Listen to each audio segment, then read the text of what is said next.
Assalamualaikum warahmatullahi wabarakatuh. Waalaikumsalam warahmatullahi wabarakatuh. Bismillahi walhamdulillah. Wassalatu wassalamu ala sayyidina Rasulillah wa ala alihi wa sahbihi wa mawalah. La hawla wa la quwwata illa billah, amma ba'du.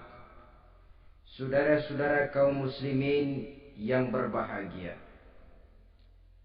di dalam kehidupan ini kita senantiasa mengambil iktibar, contoh dan teladan dari orang-orang sebelum kita. Itu sebabnya kepada baginda Nabi kita Muhammad sallallahu alaihi wasallam Allah Subhanahu wa taala menjelaskan cerita para nabi sebelum beliau dalam ayat "Tsumma naqussu 'alaika min amba'ir rusuli ma nusabbitu bihi fu'adak." Demikianlah kami ceritakan kepadamu wahai Muhammad sebagian dari kisah para rasul-rasul sebelum kamu yang dengan itu akan memperkuat hatimu, meneguhkan keyakinanmu dan memantapkan pendirianmu. Inilah manfaatnya belajar dari sejarah. Jadi jangankan kita, baginda Nabi sendiri pun oleh Allah Subhanahu wa taala diceritakan sejarah para nabi sebelum beliau yang dimusuhi oleh umatnya, yang dicaci maki oleh kaumnya, yang terusir dari kampung halamannya, bahkan sampai ada yang terbunuh oleh umatnya. Itu seluruhnya merupakan iktibar manusabbitu bihi fu'adak, untuk memantapkan langkahmu, meneguhkan keyakinanmu dan menguatkan pendirianmu menghadapi perjuangan ini. Sehubungan dengan itu, pada pertemuan kali ini Al-Fakir ingin menyampaikan satu cuplikan kecil dari kehidupan seorang sahabat utama baginda Nabi, yaitu Sayyidina Umar ibn al-Khattab radhiyallahu anhu. Beliau adalah Umar bin Khattab bin Nufail bin Abdul Uzza dari suku Quraisy, golongan Bani Adi. Perawakannya tinggi, kekar dan gagah, melambangkan sifatnya yang pemberani, tegas, dan tidak pernah kenal takut kepada siapapun. Sebelum mendapat hidayah, Umar bin Khattab termasuk orang yang berdiri di barisan orang-orang yang memusuhi umat Islam. Ia terperangkap dalam tradisi jahiliyah, di mana gemar berperang dan bermabuk-mabukan juga merupakan hal-hal yang pernah dilaksanakan dalam kehidupannya sebelum beliau masuk ke dalam agama Islam. Oleh karena itu, dalam kehidupan beragama, hidayah merupakan sesuatu yang penting. Bagaimanapun banyaknya dosa dan kesalahan yang telah dilakukan oleh seseorang, tidak seharusnya menyebabkan ia putus asa dari rahmah Allah. Sebaliknya, bagaimanapun banyak kebajikan dan kebaikan yang sudah dikerjakannya, tidak perlu membuat dia besar hati, puas, bangga, apalagi menjadi lalai karenanya. Sebab kita belum tahu akan bagaimana ujung perjalanan dari kehidupan kita ini. Saudara-saudara, kisahnya pun masuk Islam merupakan peristiwa yang menarik. Pada satu hari, dengan pedang terhunus, Umar bin Khattab menuju Darul Arqam, tempat di mana baginda Nabi biasa berkumpul dengan para sahabat. Melihat mukanya yang beringas, matanya yang nanar, orang sudah menyangka dan mengerti ini tentu akan terjadi pembunuhan. Dalam perjalanan menuju Darul Arqam, Umar bertemu dengan Nu'aim bin Abdullah. Nu'aim bertanya, "Ya Umar, mau kemana ente?" "Mau membunuh itu, si murtad itu." Si murtad yang mana? Yang mana lagi? Itu yang memecah belah kita, yang menghina berhala-berhala kita, yang menjelek-jelekkan nenek moyang dan keturunan kita. Siapa lagi kalau bukan Muhammad? Kata Nuaim Umar, enggak salah. Tidak salah lagi. Salah Umar. Salah kenapa? Apa kamu enggak malu? Kamu mau pergi membunuh Muhammad, sementara adikmu sendiri Fatimah, dia sudah termasuk salah seorang pengikut Muhammad. Mendengar ini, muka yang memang tadinya sudah marah dan merah, tambah jadi kelabu.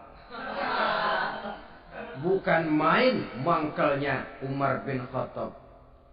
Orang lain dia musuhi, orang lain dia kejar-kejar. Ini malah adiknya sendiri menjadi pengikut dari baginda Nabi. Tidak jadi menuju Darul Arqam, dia berangkat ke rumah adiknya Fatimah. Adapun di rumah Fatimah sedang berkumpul Fatimah, suaminya Sa'id bin Zaid, dan seorang sahabat Habbab ibnul Arad. Mereka sedang membaca Quran. Waktu itu Quran belum lagi dijilid macam sekarang, jadi masih merupakan suhuf atau lembaran-lembaran tercecer saja. Ketuk pintu. Ya tentu tidak assalamualaikum karena dia belum Islam. Tok, tok, tok. Siapa di luar? Umar. Mendengar suaranya saja, ini sahabat yang namanya Habbab ibnul Arad sudah lari ke belakang pintu. Sambil komat kamit baca doa mohon diselamatkan oleh Allah. Adapun Fatimah yang sedang memegang suhuf, lembaran tulisan Quran itu, menyembunyikan suhuf itu di belakang bajunya. Umar masuk. Fatimah, saya bang. Apa benar berita yang saya dengar? Berita apa itu bang? Bahwa kau sudah masuk Islam. Bang, andai kata Muhammad memang benar, bagaimana? Sudahlah, jangan belit-belit. Jawab saja, kau masuk Islam benar atau tidak?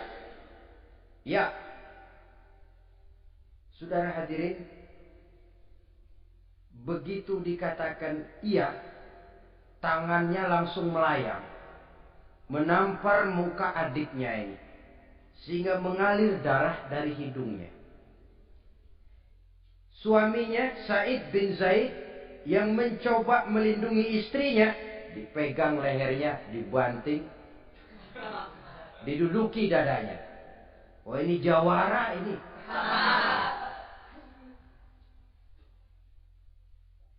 Namun pada saat sedemikian, suara kebenaran terpantul dari mulut Fatimah, adik dari Umar bin Khattab ini.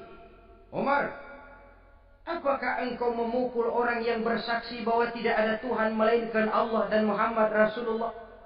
Apakah engkau menganiaya seseorang yang terpanggil untuk mengikuti kebenaran? Manusia macam apa engkau, Umar? Saudara, memang dia orang keras, tapi hatinya mudah menerima kebenaran. Sehingga mendengar kalimat adiknya ini tercenung dia sejenak, melongo, bengong kata anak sekarang.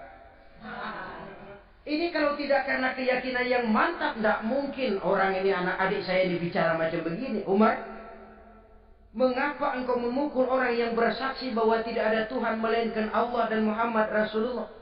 Mengapa engkau pukul orang yang mengikuti kebenaran, menerima hidayah dari Allah?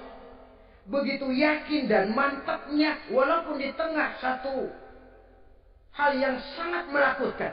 Siapa yang tidak takut orang Quraisy berhadapan dengan Umar bin Khattab yang dikenal sebagai singa padang pasir pada waktu itu?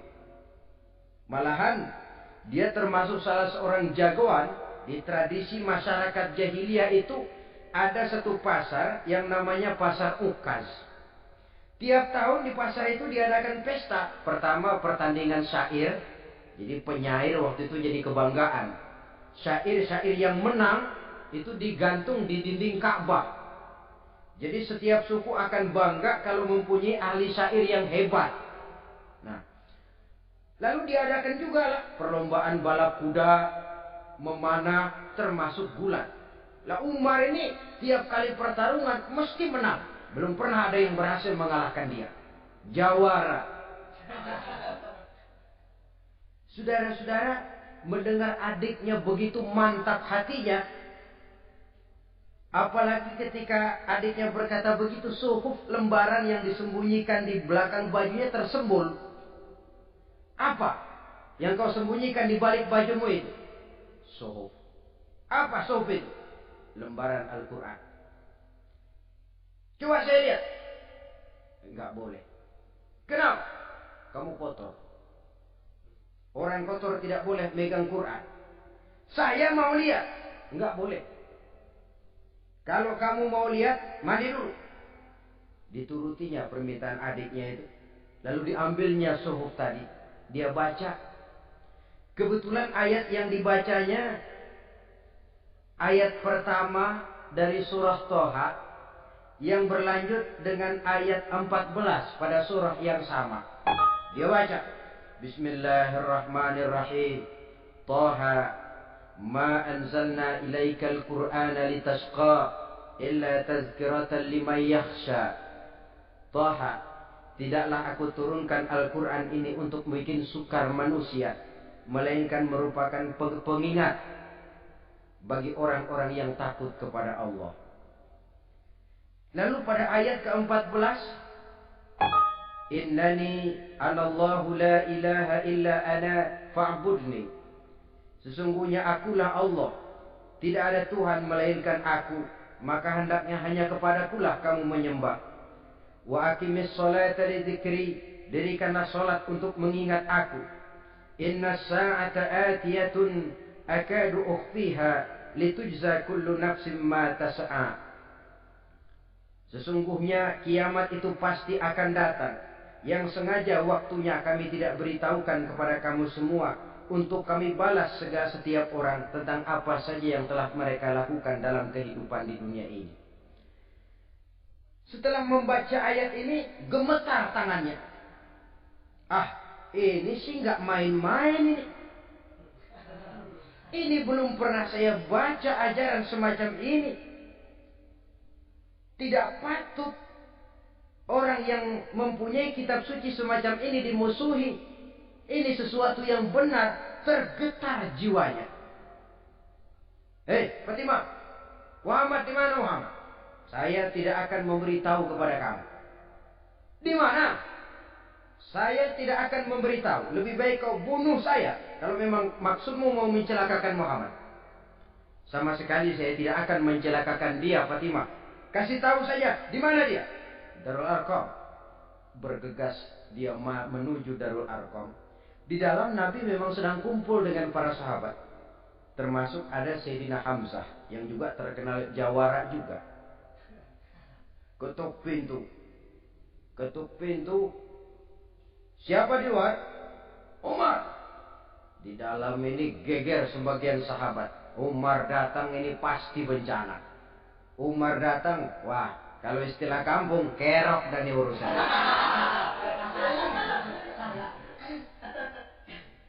Tapi baginda Nabi menenangkan mereka. Tenang, mudah-mudahan ada hikmahnya. Sayyidina Hamzah tampil, bukakan dia pintu. Kalau niatnya baik, kita terima. Kalau niatnya tidak baik, saya paling depan. Dibukakan pintu. Begitu dibukakan pintu, Umar masuk merangkul baginda Nabi. Kemudian dengan tersendat, Asyhadu an la ilaha illallah wa asyhadu annaka ya Muhammad Rasulullah. Saya bersaksi tidak ada Tuhan melainkan Allah, dan saya bersaksi bahwa engkau hai Muhammad adalah utusan Allah.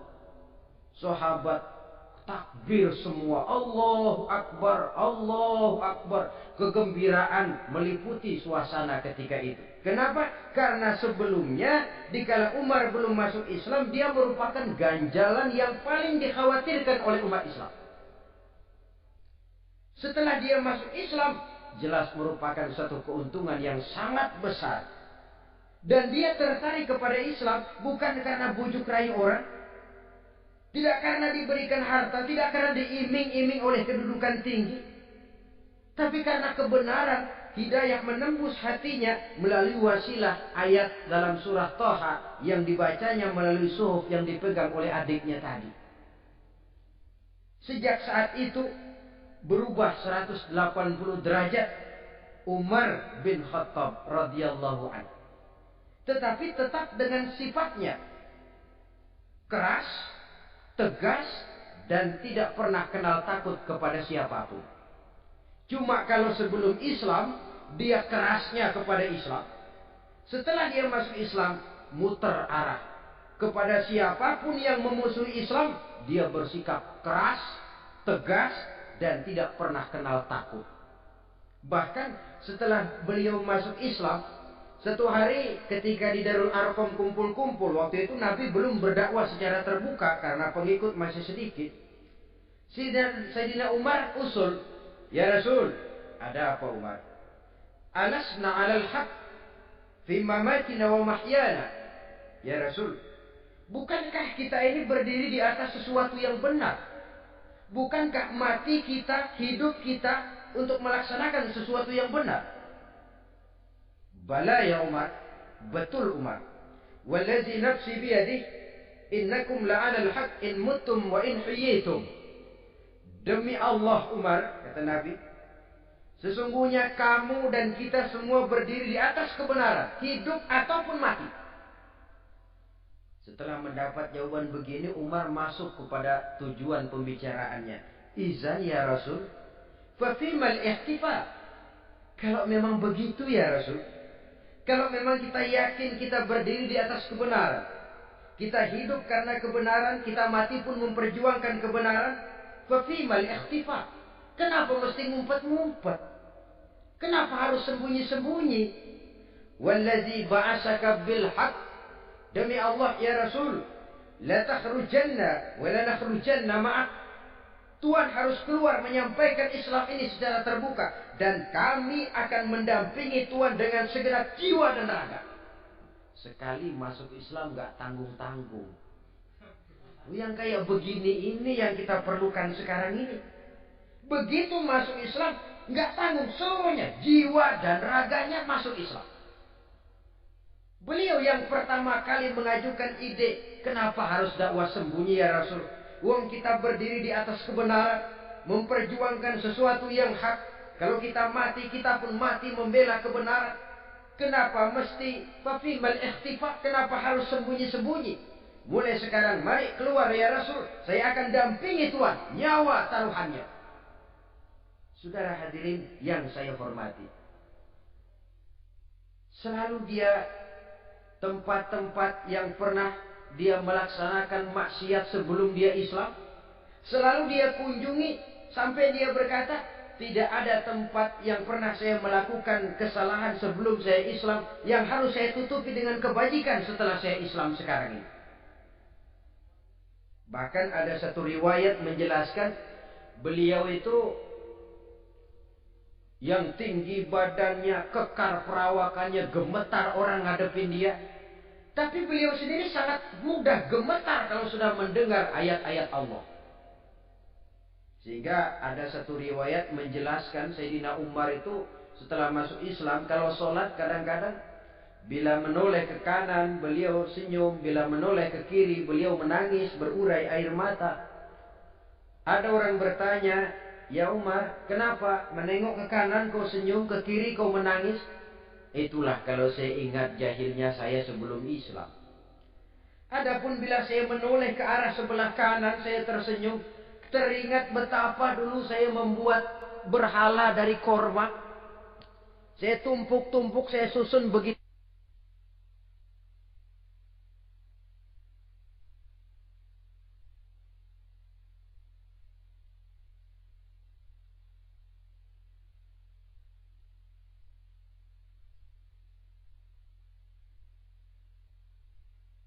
Itu rupa.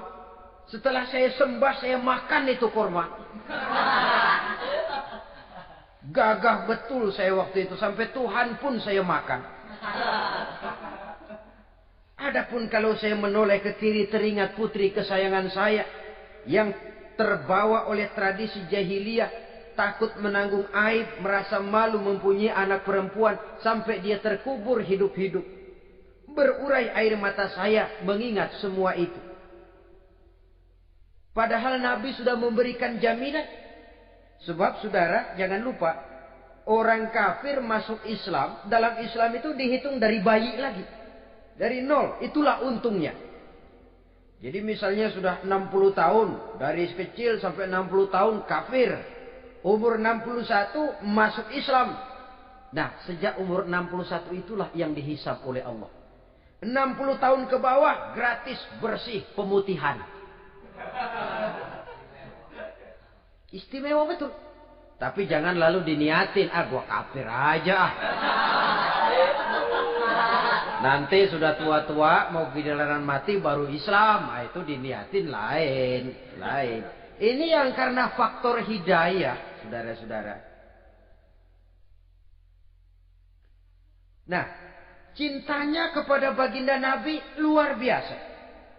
Dalam setiap pertempuran beliau selalu di front terdepan. Bahkan demikian cintanya sampai ketika hari di mana baginda Nabi wafat, saudara-saudara. Disampaikan berita wafat Nabi kepada Umar ini. Ya Umar, baginda Nabi sudah wafat. Kamu ngomong apa? Baginda Nabi sudah wafat. Bukan sedih, nyabut pedang, keluar matanya melotot. Siapa yang bilang Muhammad mati, saya tabas batang lehernya. Begitu cintanya beliau kepada baginda Nabi, sampai-sampai nggak menerima kalau Nabi wafat.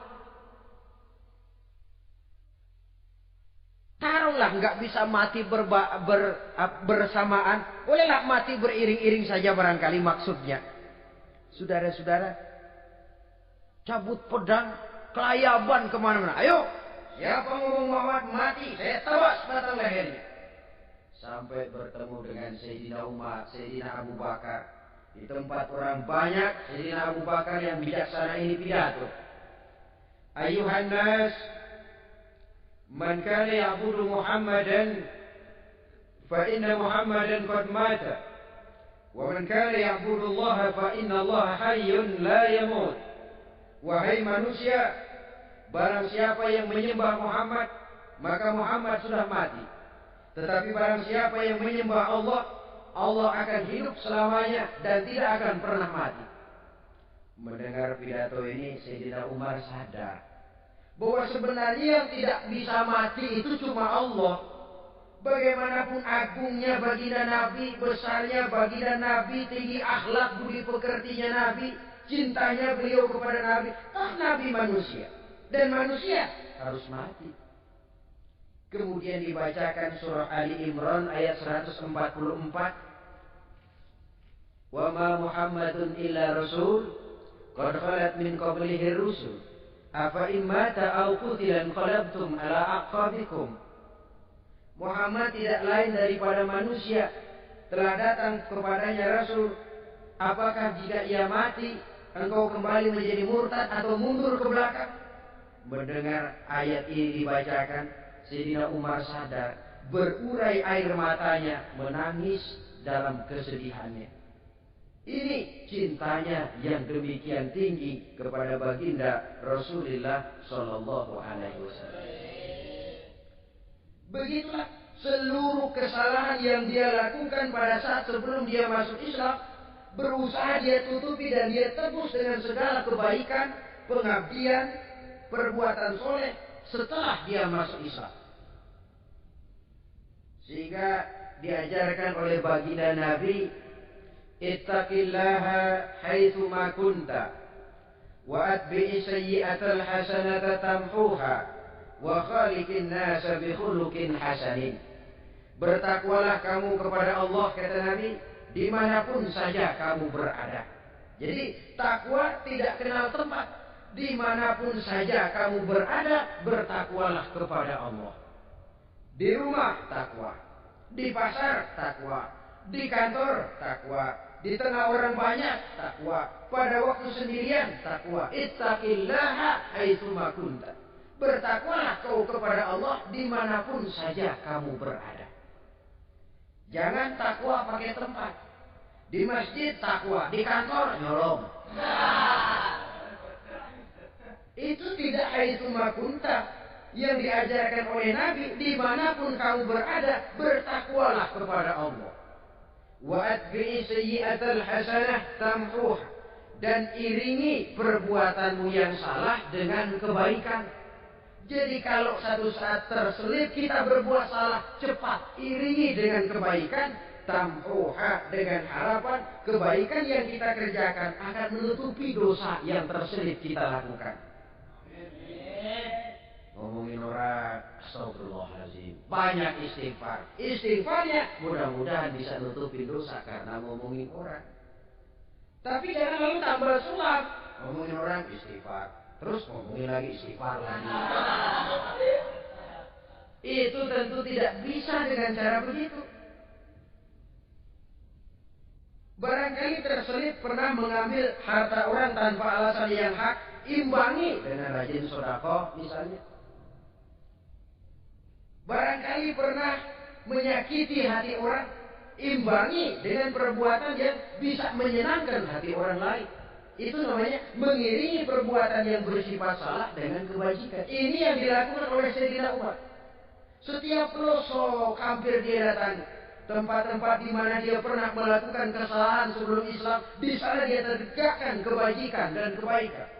Kegagahannya, keperkasaannya, keberaniannya sepenuhnya bulat-bulat sudah diwakafkan untuk kepentingan Islam. Saudara hadirin yang saya hormati, diperlukan orang-orang yang punya keberanian macam Sayyidina Umar. Berani karena panggilan hidayah, bukan berani babi. Berani juga babi, cuman nyeruduk. Artinya berani yang tanpa pertimbangan. Berani yang tanpa pertimbangan pada akhirnya akan menyulitkan kita sendiri. Beliau gagah, beliau berani, beliau punya kekuatan, beliau punya wewenang, dan itu dimanfaatkannya untuk menjadi backing baginda Nabi kita Muhammad sallallahu alaihi wasallam. La takhrujanna wa la nakhrujanna ma'ak ya Rasul. Rasul, keluar, sampaikan dakwah secara terbuka. Saya akan mendampingi Tuhan.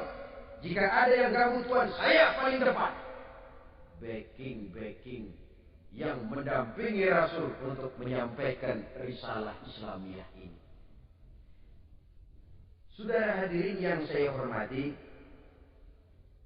wa khaliqin nasa bi khuluqin hasanin, kata Nabi. Dan pergaulilah manusia dengan akhlak yang baik, karena dengan ini kau bisa mengambil hati orang. Dalam hadis lain katakan, innakum la tas'una an-nasa bi amwalikum walakin yas'uhum minkum bastul wajhi wa husnul khuluq. Kamu tidak akan bisa menyenangkan orang banyak dengan hartamu, tapi kamu bisa ambil hati mereka dengan budi pekerti yang luhur dan muka yang manis. Dengan harta belum tentu kita bisa menyenangkan semua orang. Tapi budi pekerti yang luhur, muka yang manis, itu yang akan bisa membuat kau menyenangkan orang banyak.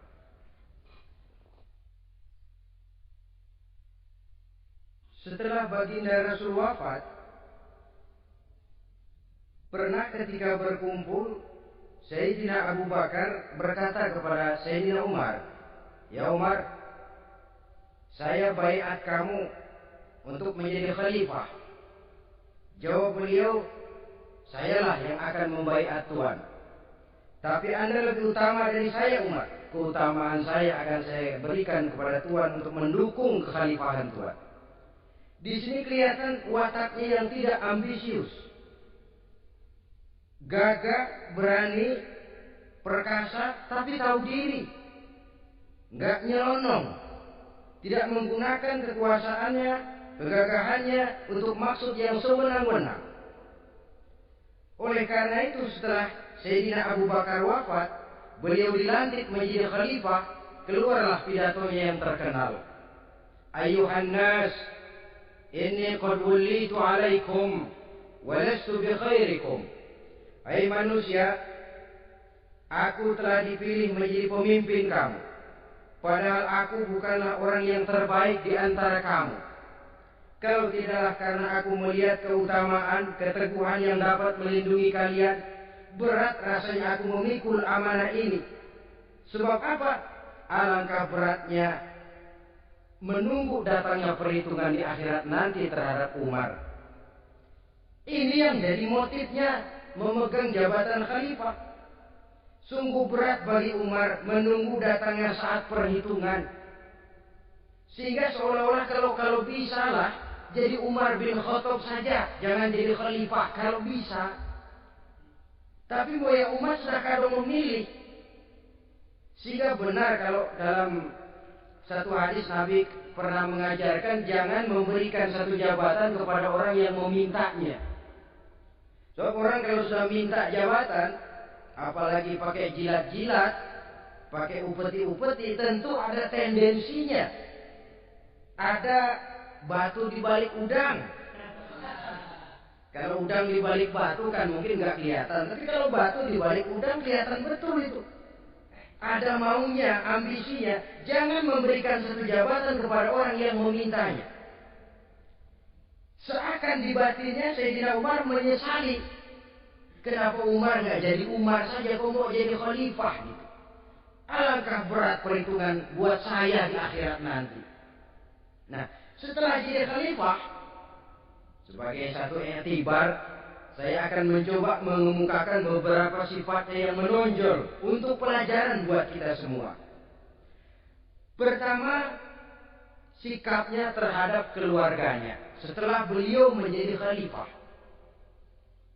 Kedudukan sebagai keluarga Umar bin Khattab bukan merupakan kedudukan istimewa. Itu ditanamkan betul kepada keluarganya. Jangan karena bapakmu khalifah, lalu mentang-mentang anak khalifah kau merasa dapat fasilitas, merasa bisa berbuat semau-maumu, kau harus punya tanggung jawab dan beban moral, memberikan contoh yang lebih baik kepada rakyat. Ini yang ditekankan kepada keluarganya. Kalau beliau mau mengeluarkan undang-undang itu lebih dahulu dibicarakan di tengah keluarganya, kumpul anak-anaknya, ini akan ada undang-undang begini. Siapa di antara kalian mau mentaati, persilakan, yang tidak pun persilakan. Tapi saya ingatkan, kalau ada dari keluarga Umar yang melanggar peraturan yang saya keluarkan ini, saya akan menghukumnya 2 kali lipat karena dia keluarga saya. Menghukumnya 2 kali lipat karena dia keluarga saya. Jadi bukan mentang-mentang anak babe, lalu kebal hukum. Tidak. Siapa yang di antara kalian melanggar peraturan ini, akan aku kenakan hukuman 2 kali lipat karena dia keluarga. Nah, saudara hadirin yang saya hormati, lalu berwibawa, dijaga betul keluarganya. Suatu hari beliau datang ke rumah putranya Abdullah bin Umar. Ketika masuk dilihatnya Abdullah bin Umar sedang makan daging. Makan daging? Merah muka Umar. Mentang-mentang anak khalifah ya. Mentang-mentang anak Amirul Mukminin ya, kamu makan daging. Lihat tuh rakyat kita masih banyak yang kelaparan, makan daging, makan roti keras. Padahal itu halal. Sesuatu yang diperoleh dengan usahanya sendiri. Tetapi begitu hati-hatinya Umar untuk menjaga pandangan orang. Keluarga khalifah merupakan beban moral sebab akan dijadikan contoh oleh rakyatnya. Mentang-mentang anak khalifah ya, makan daging. Lihat tuh rakyat, roti keras digarotin. Lain saat beliau pergi ke satu pasar. Di situ dilihat ada sapi gemuk-gemuk. Tempat lain sapinya kurus-kurus. Tanya, ini yang gemuk-gemuk sapi siapa? Sapi Abdullah bin Umar. Sapi anaknya. Panggil Abdullah bin Umar, suruh sini. Datang anaknya. Abdullah bin Umar, bagaimana ceritanya sampai ini? Begini Bapak. Dahulu itu dengan uang saya beli sapi kurus-kurus. Lalu saya rawat. Saya berikan upah orang untuk merawat sapi-sapi itu. Sampai sekarang dia menjadi gemuk. Akan saya jual dan keuntungannya tentu sesuatu yang halal. Subhanallah, kata Umar. Kau ini anak Amirul Mukminin. Jual sapimu. Ambil modalnya, untungnya masukkan Baitul Mal untuk urus kepentingan orang Islam. Dia nggak mau anaknya terlibat bisnis, dompleng kekuasaan ayahnya. Karena mentang-mentang anak khalifah lalu segala macam bisnis lancar. Orang takut karena apa? Anak babe. Ada lagi. Pada waktu pembagian harta ghanimah, putri beliau yang namanya Hafsah, ini adalah istri baginda Nabi, meminta bagian. Kaum kerabat, ayah, ini kerabat khalifah. Kita dulu kerabat. Kalau kau kerabatku, maka jatahmu nanti dari ayahmu. Harta ini masih lebih banyak dibutuhkan oleh orang-orang Islam. Nanti belakangan, kalau ada sisanya. Belakangan kalau ada sisanya. La haula wala quwwata illa billah.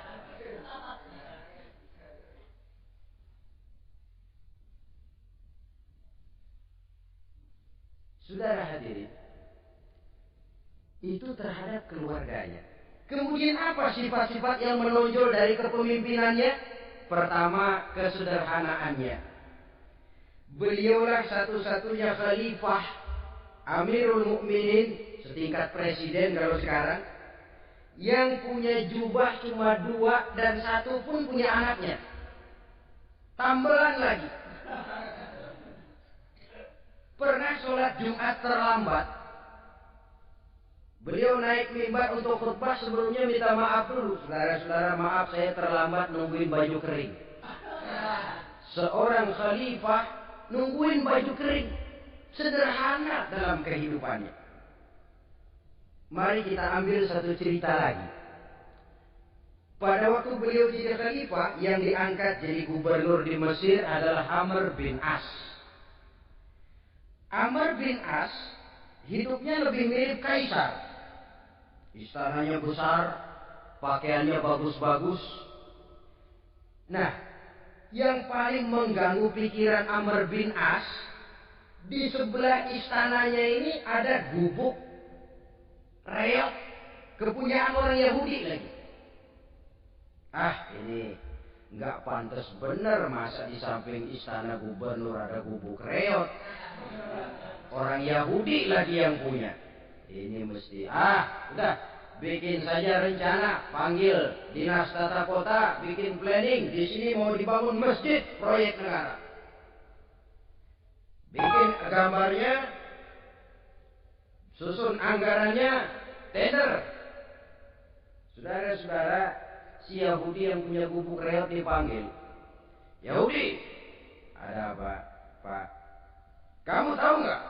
Enggak. Ya memang belum saya kasih tahu.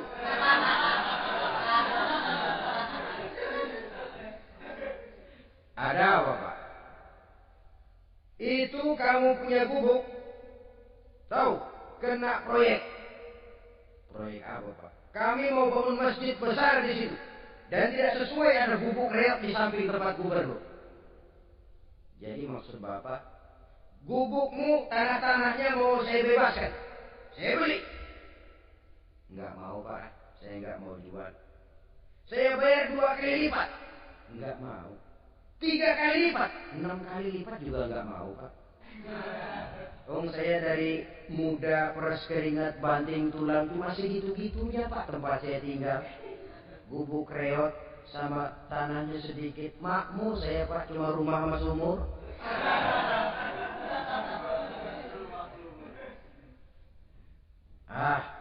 Ini Yahudi kelewatan juga. Akhirnya turun perintah, sudah, kalau dia nggak mau dibebaskan, gusur saja, tarik, ambil bulldozer. Gusur. Yahudi ini berurai air matanya. Aduh, begini jadi rakyat kecil, udah jatuh ketiban ember lagi. Tapi pikir-pikir Amr bin As kan bukan yang paling atas. Dia kan cuma pejabat, masih ada atasannya lagi. Lapor lapor. Yahudi ini berangkat ke Madinah. Bayangkan dari Mesir ke Madinah. Jalan. Di sepanjang jalan dia berpikir membanding-banding. Kalau gubernurnya saja istananya begitu mewah, apalagi khalifahnya. Kalau gubernurnya galak main gusur, apalagi khalifahnya. Dan saya bukan orang Islam, apa dia lemih ngadu? Apa dapat tanggapan? Berangkat dia sambil harap-harap cemas. Sampai di pintu kota Madinah, dia temui orang lagi tidur di bawah pohon korma. Selamat siang, Pak. Ada apa? Pak. Apa? Mau lapor. Lapor apa? Bapak tahu Khalifah Umar bin Khattab? Tahu. Istananya di mana, Pak? Istananya di atas lumpur. Di atas lumpur. Pengawalnya banyak. Siapa, Pak? Yatim piatu, janda-janda tua, orang-orang miskin, orang-orang lemah, itu pengawalnya. Pakaian kebesarannya apa sutra apa, Pak? Pakaian kebesarannya malu dan takwa. Saya nggak ngerti, Pak. Itulah Umar bin Khattab. Lalu orangnya sekarang di mana, Pak? Di depan ente. Rupanya yang dia tanya itulah orangnya. Gemetar Yahudi ini, keringat bercucuran. Coba, istananya di atas lumpur. Sebab beliau berprinsip, bagaimana saya bisa menghayati nasib rakyat kalau saya tidak merasakan apa yang mereka rasakan? Bagaimana saya nggak bisa tahu sakitnya lapar kalau saya belum pernah kelaparan? Itu prinsipnya. Istananya di atas lumpur. Para pengawalnya yatim piatu, janda-janda tua, orang-orang miskin, orang-orang lemah dan tidak mampu. Dan pakaian kebesarannya malu dan takwa. Kamu dari mana? Dari Mesir, Pak. Ada apa? Mau laporan gubernur Bapak di Mesir yang namanya Amr bin As. Kenapa? Main gusur aja, Pak. Ceritanya, iya dia mau bangun masjid. Kebetulan di areal itu saya punya tanah sama gubuk segitu-gitunya. Saya nggak mau dibeli, digusur, Pak. Saya mau mencari keadilan. Begini, kamu lihat tempat sampah itu. Lihat, di situ banyak tulang. Coba kamu ambil kemari satu, tulang unta buat ini. Bingung Yahudi. Pak, saya kemari mau cari keadilan. Kalau tulang mah di Mesir juga banyak, Pak. Sudahlah, pokoknya kau ambil saja tulang itu. Dicoker-coker dapat dikasih. Tulang itu digaris lurus oleh Sayyidina Umar dengan ujung pedang. Nah, kau bawa kepada Amr bin As. Makin bingung itu Yahudi. Suruh bawa tulang cuma digaris. Nanti saya ngomong apa, Pak? Sudahlah, kasih saja.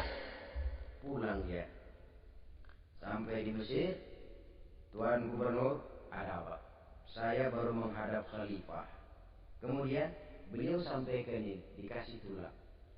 Amr bin As melihat tulang ada goresan lurus dengan ujung pedang, gemetar. Badannya keluar keringat dingin. Panggil kepala proyek. Proyek batal. Masjid nggak jadi didiriin. Itu gubuk Yahudi diriin lagi. Ini Yahudi makin bengong. Ini gubernur dapat tulang doang segitu takutnya.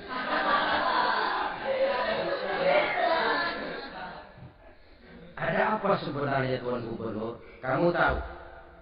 Ini nasihat pahit buat saya dari Amirul Mukminin Umar bin Khattab. Seolah-olah beliau bilang, "Hai Amr bin As, jangan mentang-mentang sedang berpuasa ya. Pada suatu saat kau akan jadi tulang-tulang kayak begini. Maka mumpung kamu masih hidup dan berkuasa, berlaku lurus dan adillah kamu seperti lurusnya garis di atas tulang ini. Lurus, adil, jangan bengkok. Sebab kalau kamu bengkok, nanti aku yang luruskan pakai pedangku. Siapa yang nggak ngoper digituin? Sampai akhirnya apa? Kata si Yahudi, Pak, kalau begitu Islam adil ya? Adil. Kalau gitu biarin dah, Pak. Tanah saya mau kamu jual? Bukan saya jual, Pak, saya kasih aja dah. Campur gubuk-gubuknya, ambil aja dah.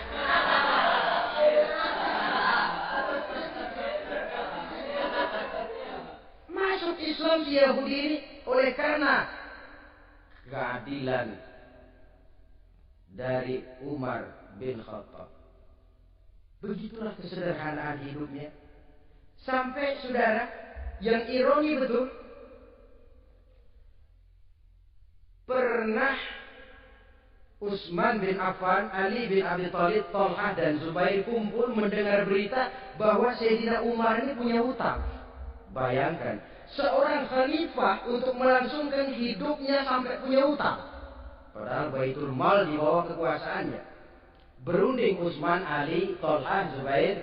Kalau kita langsung ngomong sama Umar nggak enak dong, dia nggak bakalan terima. Lewat putrinya aja, Hafsah. Baik. Hafsah ngomong sama Umar, Abah, kenapa? Bagaimana kalau honor Abah ditambah, ditingkatkan supaya hutang bisa ketutup? Hafsah, saya Abah. Siapa yang nyuruh kamu ngomong begitu? Nggak ada. Ada. Saya tahu ada ini. Kalau nggak ada, kamu nggak mungkin ngomong begitu. Tapi orangnya kalau saya tuntut, mereka mungkin nggak mau. Sekarang saya mau tanya Hafsah, kau kan istri Rasul, betul? Nah, saya mau tanya, suamimu makanannya apa? Daging? Bukan. Roti. Tempat tidurnya kasur empuk? Bukan. Kain kasar yang kalau musim panas kami bentangkan, kalau musim dingin separuh buat tidur, separuh buat selimut. Pakaian yang dibelikan untukmu berapa banyak? Cuma 2. Nah, itu guru saya, orang yang paling saya cintai, dan itu yang saya ikuti. Bahkan setelah beliau wafat, Sayyidina Umar ini hutangnya ditanggungkan kepada anaknya Abdullah bin Umar, dan itu pun dilunasi dengan menjual rumahnya, sehingga rumahnya itu disebut Darul Qadha, rumah bayar hutang. Begitu kesederhanaannya. Jadi nggak pakai aji mumpung jadi khalifah lalu kayak ikan gurita, tangannya mana aja megang. Itu kan mental monyet. Monyet itu kan begitu, tangan megang kiri kanan, mulut ngawur, kaki megang, temennya dikasih masih ngerampas juga. Monyet rakus betul itu. Itu kesederhanaannya. Kenapa kesederhanaan ini timbul? Karena sikap zuhudnya. Zuhud itu tarkud dunia li ajril akhirah. Orang yang mengambil dunia hanya yang diperlukan dengan lebih mengutamakan kehidupan akhirat. Watak zuhudnya yang sangat menonjol. Dialah pahlawan yang paling berani di medan perang. Dialah imam yang paling khusyuk di masjid, dan tidak jarang kalau sholat sendiri, begitu membaca ayat yang menceritakan neraka, nangis berurai air matanya. Saudara hadirin ma'asyiral muslimin rahimakumullah.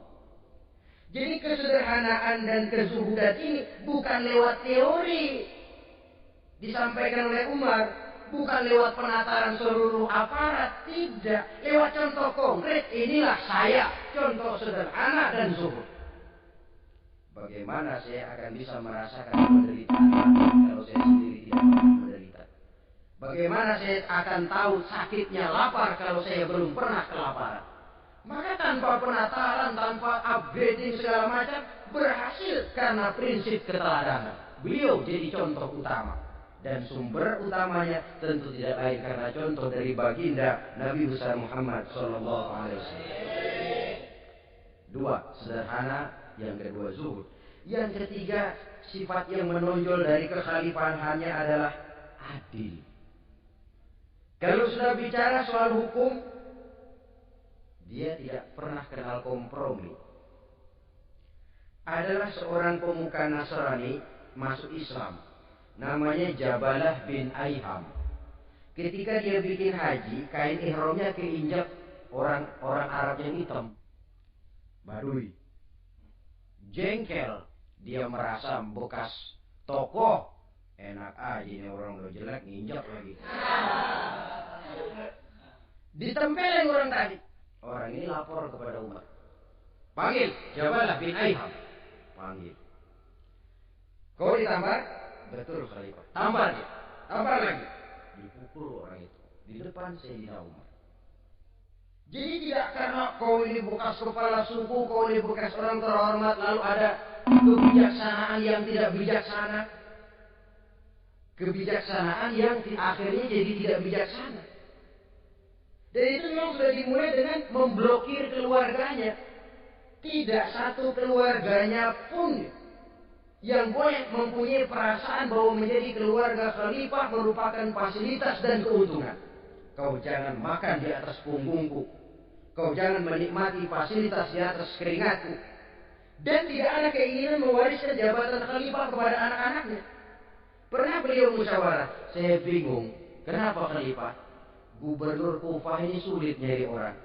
Diangkat yang lemah, rakyat ngeluh. Diangkat yang keras, rakyat juga ngeluh. Ada calon khalifah. Kalau ini mah nggak salah lagi nih buat gubernur Kufah. Siapa? Abdullah bin Umar. Anak beliau sendiri. Melotot matanya. Jangan macam-macam kau. Cukup satu orang Umar memegang jabatan ini. Kalau berhasil, kami keluarga Umar sudah merasakannya. Kalau gagal, cukup kegagalan seorang Umar. Tidak berusaha mengorbitkan anaknya, anak babe diangkat jadi jadi ano. Tidak, malah diblokir. Cari yang lain. Tapi Abdullah bin Umar cukup syarat ya khalifah. Dia orang bertakwa dan soleh. Yang takwa dan soleh bukan cuma anak Umar. Anak orang lain juga banyak yang takwa dan soleh. Itu prinsipnya. Sehingga ketegasannya ini membuat orang jadi sungkan. Dan tidak seorang pun berani kirim-kirim upeti hadiah. Pernah itu ada pejabat dari Azerbaijan kirim makanan. Kue, mending apa? Kue. Itu dicicipi enak. Enak juga ya kue ini. Enak khalifah. Ini di sana apa makan rakyat biasa? Bukan. Ini makanan orang-orang fit. Nah, dibungkus lagi itu kue. Dibungkus. Ontamu mana? Di luar. Ambil, bawa pulang, serahkan lagi kepada gubernur di sana, kasih tahu salam dari Umar bin Khattab. Kenyangkan dulu rakyat dengan makanan seperti ini. Kita belakangan. Jadi kalau rakyat lapar, saya orang pertama yang akan merasakan kelaparan. Tapi kalau rakyat makmur, biarlah saya menjadi orang terakhir yang kenyang. Kan bagus prinsip itu. Jika rakyat kelaparan, saya akan jadi orang pertama yang merasakan lapar. Tapi kalau rakyat makmur, biar saya jadi orang terakhir yang kenyang. Jangan dibalik. Pada saat rakyat kelaparan, dia kekenyangan. Dan selanjutnya, sikap keadilannya ini, saudara-saudara, menyebabkan hukum lalu jadi berwibawa. Pernah beliau jalan-jalan di lorong kota Madinah. Di tempat yang namanya Harah bersama Aslam. Ada ibu-ibu, anaknya nangis.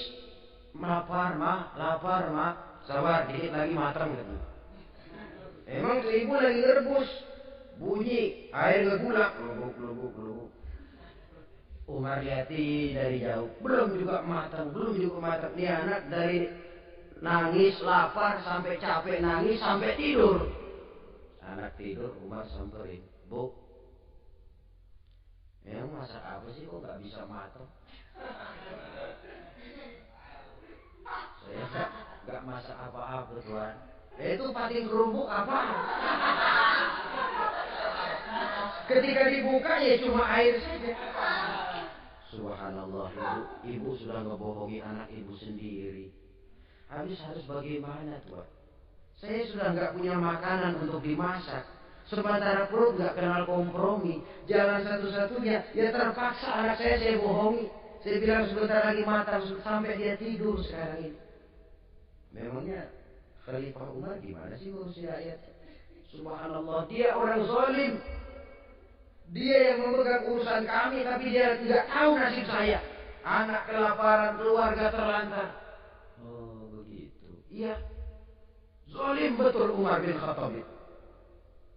Kalau begitu ibu tunggu sebentar. Dia pulang bersama Aslam menuju Baitul Mal.